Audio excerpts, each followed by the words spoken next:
বাইসতে চল গোসল করে আসি বৃষ্টির ভিতর। বৃষ্টির মধ্যে বৃষ্টিতে গোসল করলি এই তো বৃষ্টিতে তো গোসল করা যাবে না গো। বৃষ্টির পানি তো বিরাট ঠান্ডা, আরে কথা কওয়া যাবে না। আরে কোথাও হইবেন না, বৃষ্টিতে হইবেন না, এই বৃষ্টিতে গোসল মোসল করা যাবে না। তুই হলে আল্লাহ দুনিয়ার শ্রেষ্ঠ লোক, তোর মতো হলো সার একটা নাই দ্বিতীয়ত আর কোন নাই দুনিয়ায়। তোর কাছে তো বৃষ্টির পানি ঠান্ডা মনে হবি। একটু আগে যে 45°C যে গরমটা পড়লো রে, ওই গরমে সিদ্ধ হওয়ার পরে বৃষ্টি কারো কাছে ঠান্ডা লাগে রে। কাকা তুমি আমারে কুড়িয়ে উড়ে করছো, আমি কি কুড়িয়ে নাই? হ্যাঁ কোন তেমন এসে আমারে কুড়িয়ে করছে চাচা, তুমি আজকে চাচা বলি এত বড় অপমান করলে তুমি আমাদের। দূর কুড়িয়ে গেছে, হ্যাঁ কোনে বৃষ্টি বৃষ্টি থামিয়ে গেছে, বৃষ্টি থামিয়েছে আর তুমি খালি গেছো গোসল করতে। কি কলি এই তুই কুড়িয়ে না তো কি রে? কুড়িয়ে না হলে পরে এই বৃষ্টি টুকি ভিজে আসতি। তুই যে সিদ্ধ হয়েছিস, তোর শরীরে তো গোস্ত মাংস সব গলিয়ে গেছে রে। এটা তুই সেটা জোড়া লাগাবি রে, সেই জন্যই তো তোর বৃষ্টিতে একটু ভিজা দরকার ছিল। আর বৃষ্টি হবে না কিরা কইছে?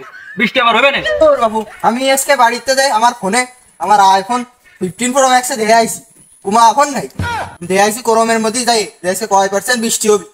তা বৃষ্টির সম্ভাবনা দেখছিল 10%। তা দেখছো বাবু 10 মিনিট হলো বৃষ্টি হয় না, তুমি কষ্ট বৃষ্টি হবে না, বৃষ্টি এটা থেমে গেছে। এই 10 মিনিট বৃষ্টি হলো না 15 মিনিট বৃষ্টি হলো, তুই 10% কিরামের মাপলি। এ তো আমাদের 3% বৃষ্টি হয়নি, আরো 7% পরবর্তীতে হবে রে। তুই কি আমার ভূগোল বুঝোস? আমি কিন্তু সায়েন্সের ছাত্র রে, তুই আমার ভূগোল বুঝতে আসিস। চাচা তুমি সায়েন্সের স্টুডেন্ট, তাই এত বড় কথা তুমি করতে পারলে? আমার তো বিশ্বাসই হচ্ছে না। বলছি যে তুমি যদি সায়েন্সের স্টুডেন্ট হও হয়ে থাও, তাহলে সায়েন্স উচ্চারণ করে কও তো ইংলিশ দেখ পারে। সায়েন্স উচ্চারণ করে কব মানে? সায়েন্স আমি উচ্চারণ করতে পারি না। সায়েন্স আমি উচ্চারণ করতে পারি না, তুই কলি ডাকি রে। আমি আপেলের নিউটনের সূত্র থেকে শুরু করে গরুর ল্যাজ বাড়ানোর সূত্র তোমাতে মুখস্থ রাইছি রে জীবনে। আমি এই লোকের পদার্থ রসায়নের প্লাস ফাস হল রে, তুই আমার আসিস ভূগোল বুঝতি? হ্যাঁ আমার কাছে আসবি সমস্ত মাপ কাঠি মাটি এই সব নিয়ে, ঠিক আছে? আমি তোকে সবকিছু মাপে দিবা না, বৃষ্টির পরিমাণ তো আমি মাপতে পারি রে, তুই মাপতে পারিস? কি রে বাইতে পড়িয়ে গেলি খেতে? আরে আমার এই গল্পে যদি তুই পড়িয়ে যাই, আরে ভবিষ্যৎ আরো তো বহু গল্প আছে, সব শুনলি বেড়ে তুই টাস্কি লাগে মাথা ঘুরিয়ে মাথা ঘুরাবে না রে। আল্লাহ গো আল্লাহ, কোন জগতে আইছি আমি।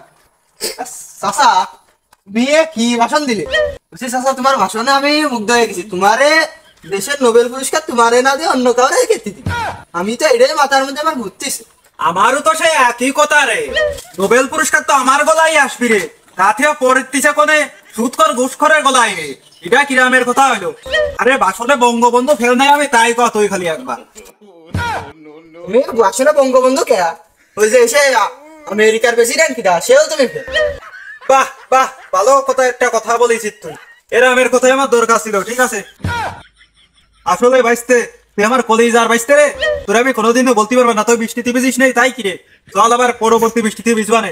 আজকের মতো চল, আজকে বাড়ি ফিরে যাই, টিউবওয়েলে গোসল করে নিয়ে।